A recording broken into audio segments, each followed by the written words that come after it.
quand on a changé d'ordinateur, on n'a pas passé le dossier associé, ce qui fait qu'elle ne tourne pas. Mais vous voyez comment les méandres du au niveau des eaux équatoriales donc montent vers le Gulf Stream, les méandres le long de la côte, et puis après les mélanges qui montent vers le nord. Donc, d'où vient l'inquiétude? C'est à cause des changements climatiques passés. C'est là-dessus que moi j'ai passé les 20 premières années de ma carrière.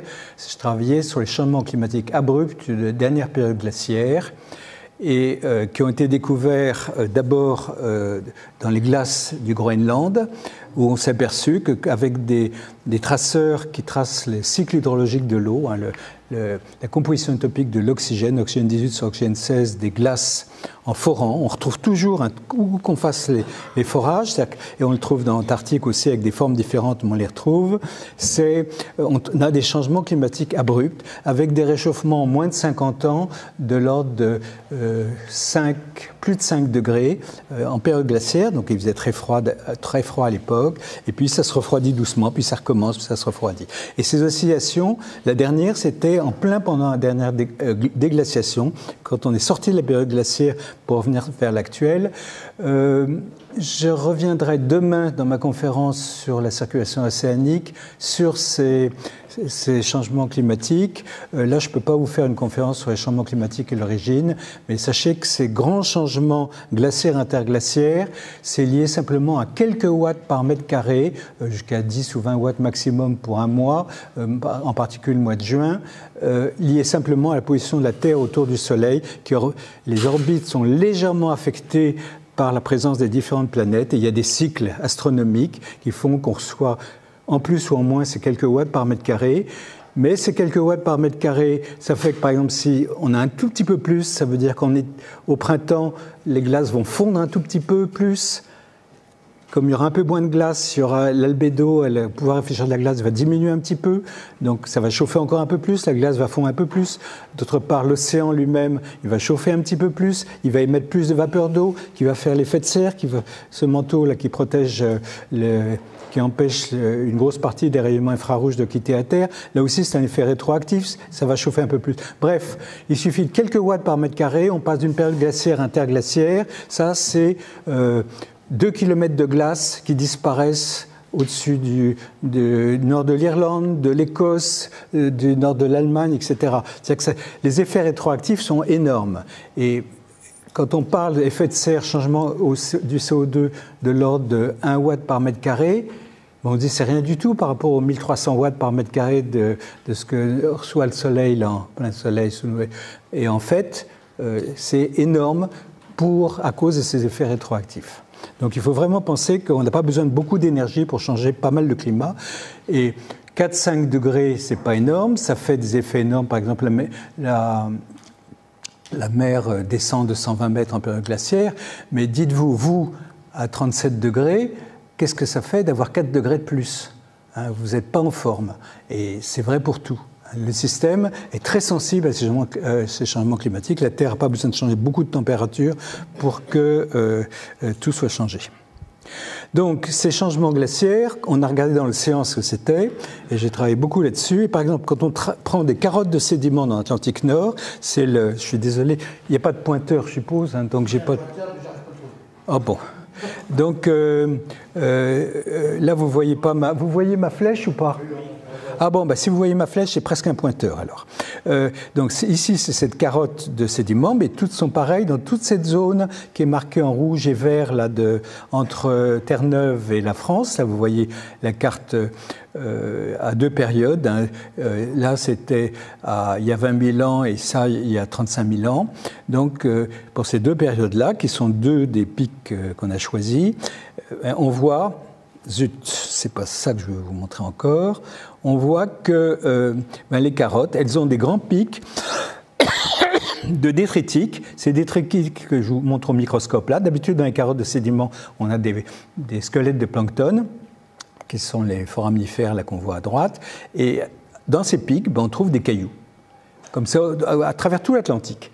ces cailloux qui est amené dans tout l'Atlantique, et de temps en temps, même le carottier, il tombe, il bute, parce que ces cailloux, en fait, il y en a des petits, il y en a des gros. Là, dans les carottes de sédiments, on prélève que les petits. Ils sont amenés par des icebergs. Ça veut dire qu'on a eu des grands lancers à chaque fois qu'il y a eu en fait, l'extrême froid, il y a eu une extension énorme du flux d'iceberg qui passait à travers l'Atlantique. Donc ça, c'est... Et on s'est aperçu au même moment que, en profondeur dans l'Atlantique, il y avait, brusquement, il y avait des oxygénations.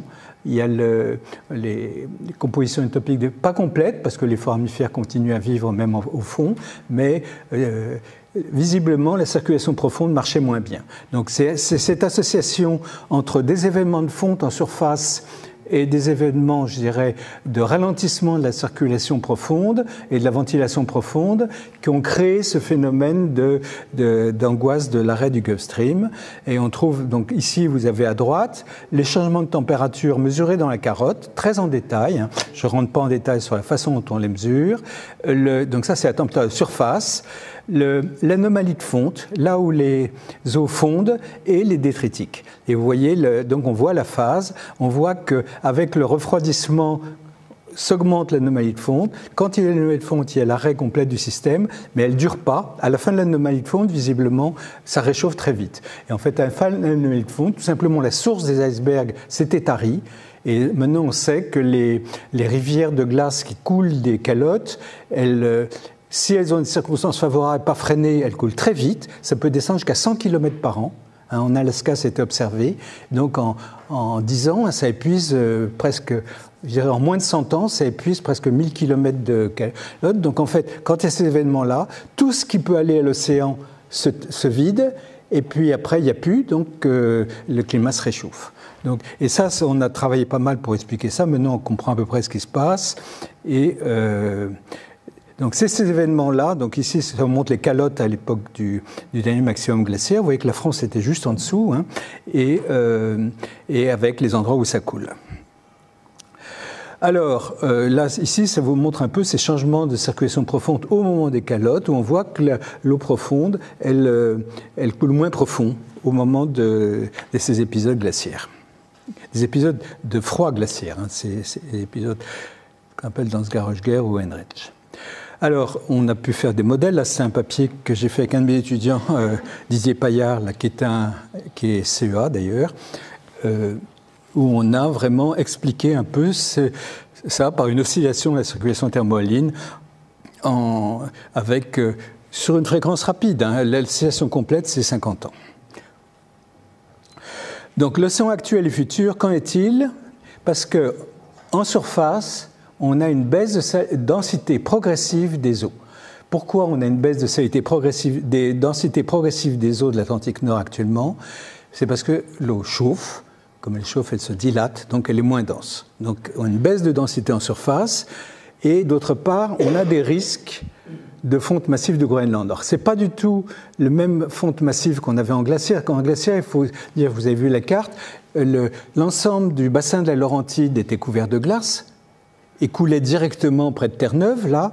Donc c'est un immense glacier. Il y avait des glaciers équivalents qui coulaient depuis la calotte scandinave. Donc on avait d'immenses glaciers qui étaient prêts à avoir ces oscillations.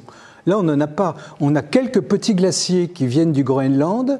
Et sinon, je ne me rappelle plus, non, c'est demain que je vous montrerai la carte du Groenland telle qu'elle est avec son épaisseur de glace, mais il n'y a pas beaucoup d'émissaires. Parce que la plupart de la glace du Groenland, c'est une glace qui est vieille. Ça, avec son poids, le Groenland s'est enfoncé, et en fait, la glace est dans une cuvette. Et cette cuvette, c'est une cuvette, ce qui fait qu'il n'y a pas beaucoup de volume de glace qui peut couler à l'extérieur de la cuvette, qui déborde de la cuvette. Donc ça va prendre on pense au minimum 100 ou 150 ans avant que vraiment, au fur et à mesure que ça fond en surface, ça va s'alléger, le socle va remonter et on va avoir plus de volume qui va pouvoir couler. Ça va prendre du temps. Et c'est pareil pour l'Antarctique. Donc actuellement, pour la fonte des glaces, c'est un phénomène à notre échelle qui est un phénomène lent. Ça va jouer sur 100, 200, 300 ans, ça ne va pas jouer sur 10 ans ou 50 ans. Donc ce n'est pas la glace elle-même. Par contre, il y a d'autres phénomènes qui baissent la salinité. Il y a de plus en plus d'évaporation à basse latitude qui ramènent plus d'eau à haute latitude, surtout que quand l'air est plus chaud, il contient plus de vapeur d'eau. Et puis, donc, l'Arctique chauffe 3 fois plus que les basses latitudes. L'Europe, en gros, elle a gagné 1,2 degré depuis 100 ans. Le globe, à peu près 1 degré. Dans l'Arctique, ça a gagné 3 degrés. Donc, ça chauffe beaucoup plus vite. Donc, ça contient beaucoup plus de vapeur d'eau. Quand il neige plus, etc. Donc, a priori, il y a des raisons pour baisser quand même la salinité aux hautes latitudes. Et avec la température plus chaude, ça baisse aussi la densité. Ce qui fait que les modèles IPCC du GIEC montrent qu'actuellement, les flux de NADW, ces flux de retournement de la circulation qui va en profondeur, ont tendance à baisser. Et les modèles prévoient, suivant les simulations avec la quantité de carbone qu'on met dans l'atmosphère, entre 5 et 15% de baisse du flux NADW vers le nord. Mais à côté de ça, il y a des papiers, il y a en particulier toute une étude d'une école allemande qui a été initiée par un gars qui s'appelle Ramstorff, est complètement obsédé par l'image des perturbations glaciaires et avec des modèles simples, il fait apparaître des instabilités. Alors, la grande discussion, c'est est-ce que ces instabilités qui conduiront à un arrêt sont réalistes ou pas, et c'est une discussion qui est en plein. Alors, on va l'explorer un tout petit peu. J'ai pas d'horloge, je ne me rends pas compte. Je vais peut-être sortir ma truc. Ça fait combien de temps que je parle? On en est où, là? 14h27. Vas-y. 20 minutes. OK, mais il faut qu'on laisse du temps pour la discussion, quand même. Alors, donc ici... OK, ici, ça vous laisse c'est une carte simplement qui montre les transports de chaleur en surface liés simplement à la circulation océanique. Donc on voit que dans l'Atlantique Nord, effectivement, on a de l'ordre de 1 pétawatt qui est transporté vers le nord, qui vient d'ailleurs en grande partie de l'hémisphère sud. C'est l'excès de chaleur de l'hémisphère sud qui est transporté par cette circulation vers le nord, et puis elle passe à l'atmosphère. Il y a encore un flux vers le nord de 0,7 pétawatts, même à l'échelle du nord de l'Écosse. Et en fait, après, on a cette circulation en retournement. Juste pour rappeler, donc en même temps, on a l'Atlantique, donc au fur et à mesure qu'elle monte vers le nord, donc s'évapore. Il y a une partie de l'eau qui monte vers l'Arctique, mais il y a une grosse partie en fait qui est transportée par les vents d'est à basse latitude vers le Pacifique et qui participe à la baisse de salinité du Pacifique par rapport à l'Atlantique. L'Atlantique, en gros, c'est un petit océan coincé entre des continents qui chauffent beaucoup, alors que le Pacifique, c'est le grand océan. Donc, comme la Méditerranée, comme toutes les mers qui sont plus petites, elles ont tendance, sous le chaud, à s'évaporer plus que les grandes. Alors, le transport de chaleur méridien dans l'océan Atlantique, donc c'est la même vision, mais cette fois-ci en coupe. On voit que la MOC, effectivement, transporte en gros 0,8 pétawatts entre l'équateur et 30 degrés nord, et puis après, elle transporte de moins en moins. Et puis, en fait, on s'aperçoit qu'au-delà de 40 degrés nord, pratiquement, c'est cette circulation de gire dont je vous ai parlé au début, là, des mélanges qui sont au large de l'est de l'Atlantique, qui, elles, transportent le reste de la chaleur. Et donc, c'est la courbe en bleu vers le nord. Elle n'est pas associée, c'est là spécialement avec la circulation thermoatlantique qu'on appelle la MOC. On l'a définie de façon différente. Alors, donc l'idée, c'est que actuellement, c'est la figure de gauche. On a de la chaleur qui est transportée par le Gulf Stream et qui fait s'agir, qui récupère la chaleur dans le sud et qui la renvoie vers le nord. Et après, il y a les mélanges de chaleur dans le nord, qui... elle est où ma flèche? Ah oui, elle est là. Qui tournent dans le sens contraire des aiguilles d'une montre et qui émettent avec les courants qui longent la Scandinavie. Et puis sinon, ces courants de retour, beaucoup moins donc froids et beaucoup moins salés, qui longent les côtes américaines. Désolé. L'idée, c'est que dans un monde plus chaud, donc cette circulation est ralentie et résultat, Ah là là, je suis désolé, c'est un ordinateur que je ne connais pas, et visiblement... Et visiblement, et l'idée, c'est que la circulation de gyre du nord serait fortement affaiblie et la MOG serait fortement affaiblie parce que l'eau plus dense, moins dense, bloquerait dans le nord et n'arriverait plus à plonger suffisamment. Donc ici, c'est une coupe de la circulation actuelle qui reprend cette histoire des eaux de surface qui chauffent et s'évaporent, haute latitude, des précipitations, refroidissement fort, densité augmentée, surtout en présence de glace de mer. La glace de mer bloque l'eau douce et donc laisse le sel et facilite la plongée. C'est évident que maintenant qu'on a de moins en moins de glace de mer formée avec le réchauffement climatique, cette extraction d'eau douce du système, elle aussi, disparaît. Alors, derrière, les journalistes sont pris dans l'histoire. Tout est c'est le film The Day After Tomorrow, je ne sais pas si ça vous rappelle quelque chose, c'est sorti il y a 20 ans, où on imagine, donc à cause de ce phénomène, un refroidissement à nos latitudes, on retourne à la période de glace, etc. On panique et ça fait plaisir aux journalistes de raconter que les scientifiques disent qu'on va vers des catastrophes. Je n'ai pas montré la figure, je l'ai mis à jour, celle-là, parce qu'en fait, il y a un papier encore hier qui est sorti dans un gros journal anglais en disant « Ah, il y a une nouvelle découverte qui prouve que le Gulf Stream va s'arrêter, la circulation profonde va s'arrêter. » C'est des Anglais qui ont analysé une vingtaine de coquilles de palourdes actuelles et qui montrent que, visiblement, il y a peut-être des changements, mais il y a tellement de bruit dans leurs mesures, je ne comprends pas comment le papier a pu être accepté. Mais en tout cas, il n'y a pas de doute qu'il y a des éditeurs aussi qui aiment bien, j'ai l'impression, vendre de la presse, c'est comme la grande presse, et qui sont ravis de sortir des papiers qui mettent un peu de panique dans le monde des scientifiques, sauf qu'ils ne paniquent pas, mais disons que ça permet d'alimenter le buzz, quoi.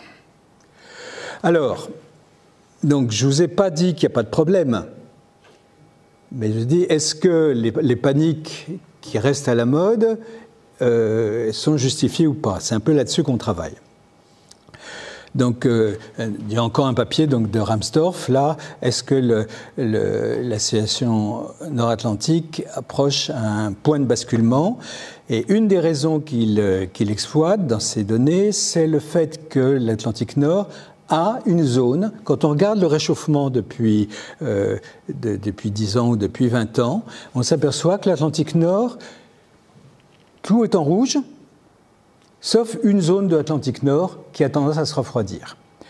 Alors cette zone, elle est un peu spéciale parce que c'est le centre de cette gyre qui monte vers le nord. Et alors du coup, derrière, c'est pourquoi elle reste froide et est-ce que le fait qu'elle soit froide, ça risque d'être un des éléments qui fait basculer. Donc pour reprendre, l'eau de surface polaire se réchauffe, elle accumule l'eau douce issue de l'excès de précipitation et fonde des glaces. Les modèles globaux font apparaître une baisse progressive associée à la plongée en Atlantique Nord. Conclusion IPCC, baisse prévue de la boucle thermohaline. Et un certain nombre d'études qui ont l'air de dire que si on continue à chauffer, ça va entraîner un basculement et avec un arrêt d'ici 200 à 300 ans. Ça, c'est simplement pour vous reprendre ce qui est publié officiellement, reviewé par IPCC, qui montre les modèles actuels, qui montrent ce ralentissement de cette circulation jusqu'à 2100, avec en gros 5 Sverdrup. Alors, le Sverdrup, c'est le million de mètres cubes par seconde. Et en gros, on sait que circulaire thermohaline, on parle en chef de 10 à 20 Sverdrup. Et ça pourrait aller jusqu'à un ralentissement de l'ordre de 5 Sverdrup à échelle de 2100. Donc ce n'est pas un ralentissement négligeable, mais il faut le prendre en compte. Alors, en fait, un des problèmes que j'avais dit en introduction, c'est qu'on n'est pas en période glaciaire, donc il n'y aura pas ces fontes massives à court terme, et la circulation est plus complexe que celle simulée par les modèles à grande échelle. Donc, comment avancer ? Donc là, c'est un schéma plus en détail du Gulf Stream.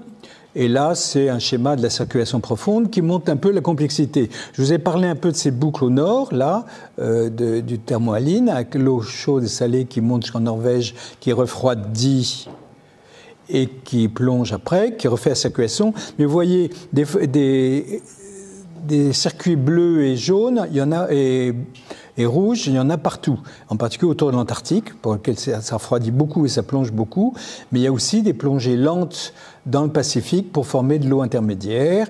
Il y a de la plongée lente dans l'océan Indien pour former de l'eau intermédiaire. Dans l'océan Indien, ça plonge, en particulier dans le nord, ça plonge pas beaucoup. On a de l'eau vieille qui est pauvre en oxygène. On a même des zones en profondeur qui sont sans oxygène pour supporter la vie, vers 1000 à 2000 mètres de profondeur. Donc, une des inquiétudes, c'est que si on ralentit la circulation nord-atlantique, est-ce qu'on ne va pas aussi ralentir la ventilation en profondeur et, du coup, impacter directement sur la croissance de la vie dans l'Atlantique?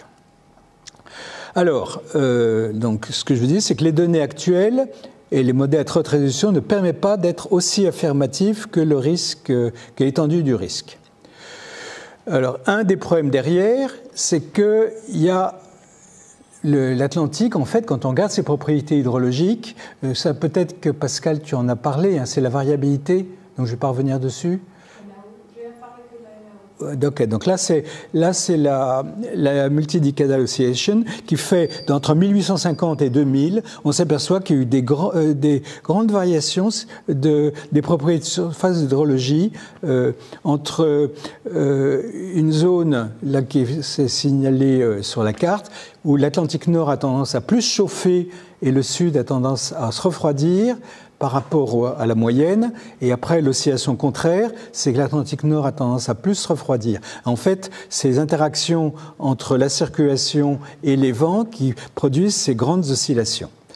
Et pendant un certain temps, on s'est dit, mais est-ce que cette AMO, l'Atlantic Multidecadal Oscillation, ne serait pas un facteur additif quand on passe en phase froide qui permettrait de donner un coup de pouce supplémentaire à cet arrêt de la circulation thermohaline? Alors, quand on regarde, là je vous en ai parlé tout à l'heure, quand on regarde les tendances, ça c'est pas la figure de Ramsdorff, c'est vraiment les figures Copernicus qui reprennent l'ensemble des données des 30 dernières années, on continue à trouver cette zone plus froide dans l'Atlantique Nord. Alors, actuellement, il y a une grande, je sais pas, tu en as parlé du cold blob ou pas? Oui. Ok, donc je ne m'étends pas dessus. Tu as parlé de l'effet des vents, la divergence, c'est le fait que c'est de l'eau qui remonte et qui est chassée en surface.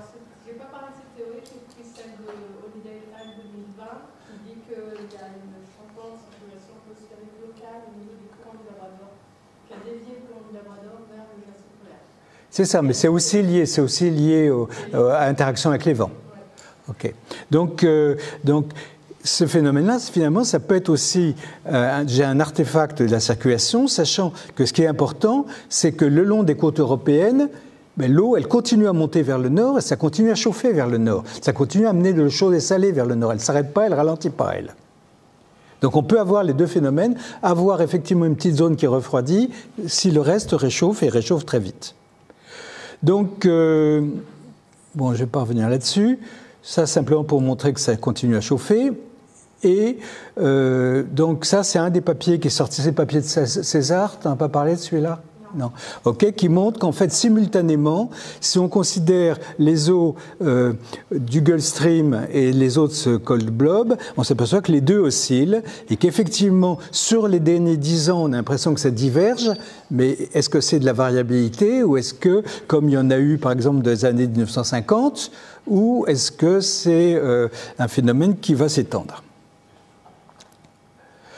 Donc ça, c'est simplement pour montrer, quand on arrive en océan Arctique, là, il se passe des choses intéressantes. C'est-à-dire que l'eau chaude, elle monte vraiment très au nord, et ça fond tout, et ça ramène du sel très très au nord, jusqu'en Sibérie. Hein.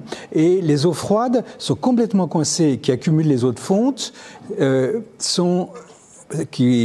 comme elles sont légères avec les eaux de fonte, elles ne coulent pas, elles ne se renouvellent pas, elles s'accumulent complètement sur la partie ouest. Et on a un peu l'impression, il y a des modèles, des études qui montrent ça, qu'en fait, c'est deux systèmes indépendants et qui peuvent continuer à vivre en tant qu'indépendants. C'est-à-dire qu'une zone qui restera froide, le nord de l'Alaska, une zone qui va chauffer beaucoup plus, qui est la Sibérie. Donc là, c'est la NAO, je ne vais pas en parler, si tu en as parlé, parce qu'il faut que je gagne du temps. Mais il ne faut pas oublier aussi dans cette histoire-là l'atmosphère, parce que l'atmosphère, en fait, on l'arrête, on parle des vents en surface, hein, qui sont en bas de mon dessin, mais on ne regarde pas en altitude. Et en altitude, il y a ce qu'on appelle la troposphère, hein, ce qui est l'air qu'on respire, qui circule dans les zones qui chauffent, qui montent. L'air se refroidit en haut de la troposphère et retombe sur les bords. Et donc ça, c'est la circulation de base, avec la zone qui nous intéresse, qui est de vers 50 degrés nord, qui est la zone vraiment tangente. Est-ce que on va refroidir avec de la pluie, est-ce qu'on va, etc. Donc, et puis en fait, on s'aperçoit que les interactions, en particulier dans la zone polaire, avec la stratosphère, sont beaucoup plus importantes qu'on y pensait. Par exemple, il y a José Guedalia, là, au Club des Argonautes, là, qui est un club des anciens scientifiques, qui, avec pas mal d'océanographes, dont José, qui s'intéresse beaucoup au SSW. Tu as travaillé sur SSW? Quand, en 2023, il y a eu la Onga Tonga qui a fait une éruption en hémisphère sud, il a injecté énormément de vapeur d'eau dans la stratosphère, très haut. Et on s'aperçoit que cette vapeur d'eau, elle est arrivée jusque dans notre zone, là, et elle a fait des événements, des brusques réchauffements de la stratosphère, et brusquement, elle a déstabilisé complètement la circulation de jets là autour de l'Arctique, et changé complètement les vents. Donc, et ça, on ne regardait pas jusqu'à présent. Il semble que la stratosphère joue un rôle fondamental dans cette climatologie ensemble. Mais ce qu'il y a, c'est que ce n'est pas facile à mesurer. Il faut envoyer des balais, etc. Les Américains ils n'ont plus d'argent pour faire ça. Les Européens, ce n'est pas dans les programmes prioritaires. Donc, en fait, il y a très peu d'études qui suivent. Donc, par les satellites, on arrive un petit peu à sortir ces informations-là, mais ce n'est pas facile. C'est-à-dire qu'il y a encore tout un champ d'exploration à faire au niveau de ce qu'on appelle le vortex et l'interaction avec le polaire. Donc, on va peut-être s'arrêter. Un dernier point que je voulais dire simplement, c'est que quand on regarde le rôle, donc la chaleur dans l'océan, on s'aperçoit qu'en surface, effectivement, c'est la carte de gauche, on a ce cold blob sous le Groenland et puis l'eau chaude sur nos côtes. Mais dès qu'on va un peu en profondeur, pas très profond, on va de 700 à 2000 mètres, c'est le contraire.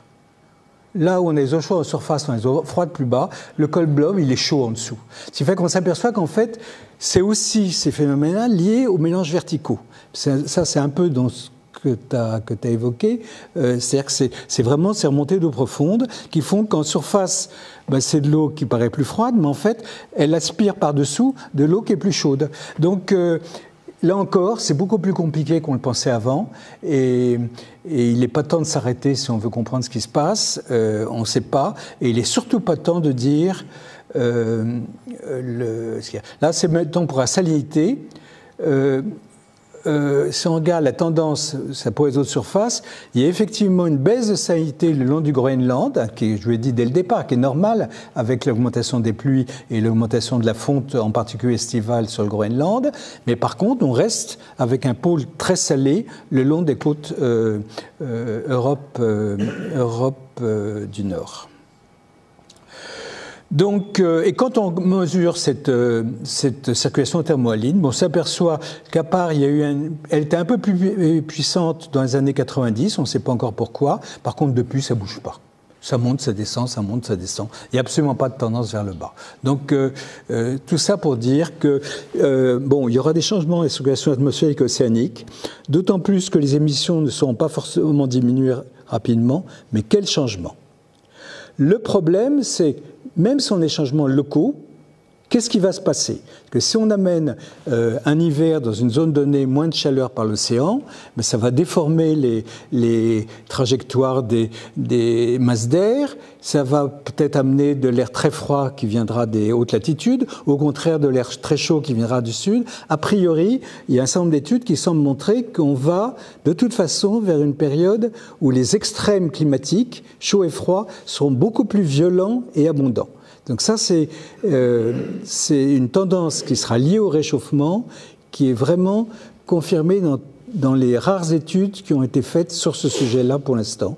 C'est que la variabilité temporelle du climat va être beaucoup plus forte de toute façon, mais avec, là on voit ces changements qu'on a, mais si c'est des changements de 10 ou 20 degrés, ce n'est pas des changements de 1 ou 2 degrés. Donc pour l'agriculture, c'est fondamental. Pour l'habitat urbain, c'est fondamental, etc. C'est-à-dire que quand on pense futur, il faut penser, les gens ont tendance à penser moyenne, mais il faut aussi penser extrême et penser comment on gérera ces extrêmes. Voilà un peu ce que je voulais dire.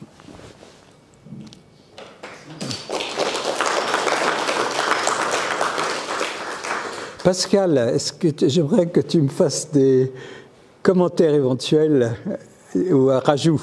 Non, c'était parfait, ça complétait bien ce que je disais. Je ne pense pas ajouter, pas voir, mais je pense qu'il n'y avait rien en contradiction.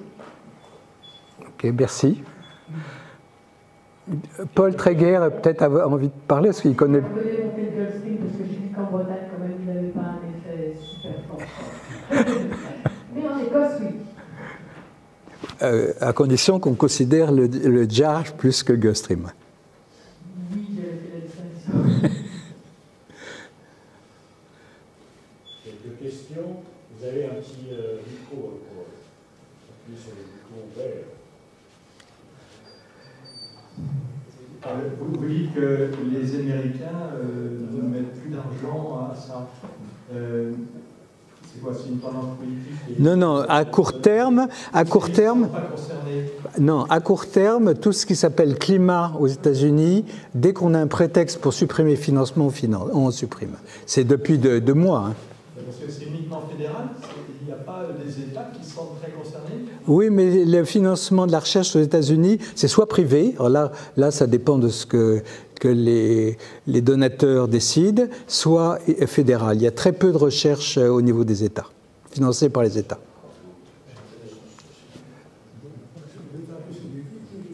Oui, je suis très subjectif, oui. Nous avons beaucoup d'hivers peu froids.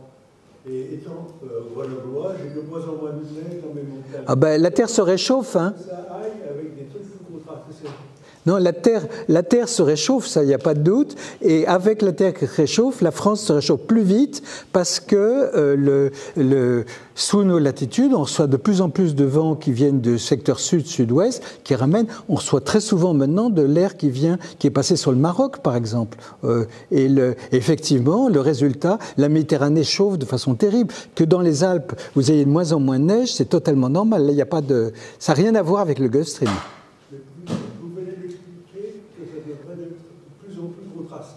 Ah non, mais je n'ai pas dit que c'est de plus en plus contrasté. J'ai dit que c'est la variabilité temporelle qui est de plus en plus contrastée. C'est-à-dire qu'on passera, ce n'est pas la variabilité spatiale. La variabilité spatiale, ça chauffe de plus en plus, et plus on monte vers le nord, plus ça chauffe relativement. Par contre, la variabilité temporelle, en particulier au changement de saison, va être de plus en plus contrastée avec des déséquilibres de l'atmosphère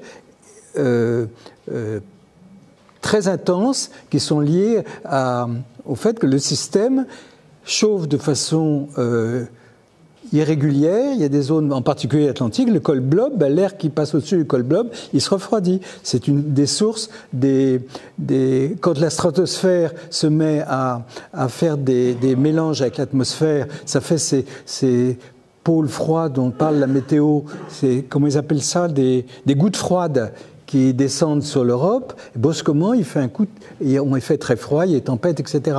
Ça, c'est ces phénomènes qui vont s'accentuer.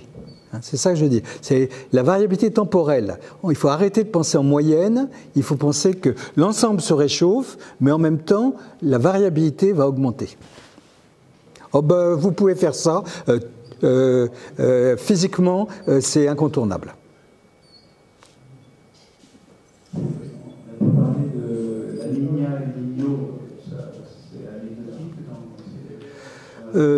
C'est pas anecdotique du tout dans les échanges de chaleur. Quand il y a un Niño, ça nous ramène sur le nord-ouest beaucoup plus de chaleur. Mais là aussi, c'est dans une tendance chaude on a une variabilité où on déplace, quand on ignore, les alizés sont excités sur le Pacifique, ils chassent plus d'eau chaude vers la côté Asie, mais le système n'est pas stable parce que quand la zone d'eau chaude devient trop grande, elle s'étend à la fois sur l'hémisphère nord et l'hémisphère sud. Or, les deux génèrent des systèmes de vent inverses, et ce qui fait que le système se déstabilise et on rentre dans le système Niño où les alizés se ralentissent énormément. On a au contraire des vents d'ouest qui démarrent et tous les eaux chaudes sont relâchées vers l'ensemble du Pacifique Nord, chauffent l'air et après les trajectoires de vent d'ouest nous ramènent cet air chaud sur l'Amérique du Nord, sur l'Europe et changent constamment, complètement notre climatologie pour un an ou deux. Oui. Va-t-il moins pleuvoir en Bretagne? Alors, ça vous savez, les prévisions de Météo France qui disent il va beaucoup moins pleuvoir en été, il va plus pleuvoir en hiver, en moyenne il va pas pleuvoir, il va pleuvoir pareil. En fait, personnellement, je ne crois pas à ces prédictions parce qu'elles sont faites avec des modèles qui sont des ajustements entre un modèle haute résolution couplé de façon bizarre avec des modèles qui couvrent juste l'Europe, couplé de façon bizarre avec les modélisations en basse résolution globale, de façon à avoir les mailles suffisantes pour prédire les systèmes. Et je pense qu'on est beaucoup prisonnier des paramétrisations qu'on met dans les modèles. Donc là, il y a beaucoup de progrès. Actuellement, ce qu'on peut dire, c'est que la variabilité des pluies, a priori, quand il fera plus chaud, c'est grosso modo les zones, je dirais, de climat Bordeaux, Méditerranée, qui vont monter vers le nord. Et donc, il va non seulement pleuvoir moins en été, en hiver, il va pleuvoir de façon beaucoup plus non régulière. Les bruines et tout ça vont complètement disparaître et on va avoir des périodes sans pluie, avec pluie, sans pluie, y compris extrêmes, avec des pluies exceptionnelles. Ce qu'on commence à voir dans le régime méditerranéen et sud de la France, on va le voir monter vers le nord. Ça, on peut le dire. Il va-t-il plus pleuvoir dans l'est de l'Europe? Parce qu'il y a eu des épisodes de pluie très importants. De toute façon, a priori, il va plus pleuvoir au total. Pourquoi? Parce qu'il y a plus d'évaporation, il fait plus chaud, donc l'eau s'évapore, elle arrive en haut de la troposphère, il fait froid, il pluie. Donc au total, il va plus pleuvoir. Chaque degré de température en plus qu'on prend dans l'atmosphère, on peut prendre 7% de plus d'eau en quantité d'eau dans l'atmosphère, à chaque degré. Donc avec un réchauffement de 3 degrés, on prend 20% de plus d'eau. Mais cette eau, elle retombe en 3 jours. Donc elle s'évapore de l'océan, un petit peu du continent, mais surtout de l'océan, et elle retombe. Donc de toute façon, il y aura plus d'eau. Mais a priori, elle ne tombera pas en bruine, elle tombera en épisode fort. Mais comment corréler ça? Dans ce cas-là, on va tout le message à la banque publique où finalement, on va manquer d'eau. Mais alors, attends, sur la Bretagne, c'est très facile. Sur la Bretagne, c'est très facile, on n'a pas de réservoir. On n'a pas de grands bassins sédimentaires dans lesquels on peut faire des grands barrages, dans lesquels on peut pomper dans les couches pour avoir de l'eau un peu ancienne. On a le granit presque en surface, et après on peut forer dans le granit, mais c'est tout de suite de l'eau qui devient de plus en plus chargée en matière radioactive, en état de truc, et qui aura besoin d'être traitée haute. Mais il y a des tas de villes maintenant qui forgent Vannes, par exemple, à des forages à 1000 mètres et 2000 mètres pour récupérer leur eau. Donc on a de plus en plus de ces forages-là, mais dans le granit, donc il y a très peu d'eau. L'eau, en Bretagne, elle prend en moyenne 3 jours entre le moment où elle tombe et le moment où elle rejoint l'océan. Donc, ce qui fait que si on ne la récolte pas, même s'il tombe beaucoup, si on ne la récolte pas, elle est partie. Et en fait, on n'a pas d'endroit pour la stocker, parce qu'elle est installée à un grand barrage comme le barrage du Nil, quelque part en Bretagne, mettons Barret-la-Vilaine ou autre, je souhaite du plaisir. Et ça va être un problème. Le problème des bassines, on s'obsède sur le problème des bassines en Vendée, parce que les agriculteurs ont besoin de beaucoup d'eau, mais le problème des bassines, effectivement, ils forent et ils entassent en surface. Mais forer et entasser en surface, en Bretagne, ça sera encore plus difficile, parce que en Charente et dans ces coins-là, il y a plus d'eau dans le sous-sol. Donc effectivement, on va manquer d'eau en Bretagne. On va être à un moment donné, les îles vont commencer à mettre en permanence des désaliniseurs et petit à petit, ça va venir. Toutes les régions touristiques, ça je suis sûr, vont s'installer avec des belles usines à désaliniser tant que l'électricité n'est pas trop chère ou qu'ils peuvent faire du solaire.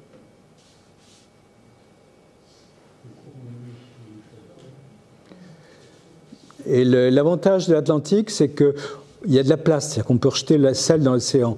Le problème sur une mer plus fermée comme la Méditerranée, quand on fait trop de désaliniseurs partout, ben le sel, qu'est-ce qu'on en fait, quoi? Alors d'accord, on peut extraire le lithium pour faire mais après il faut se débarrasser du reste quand même.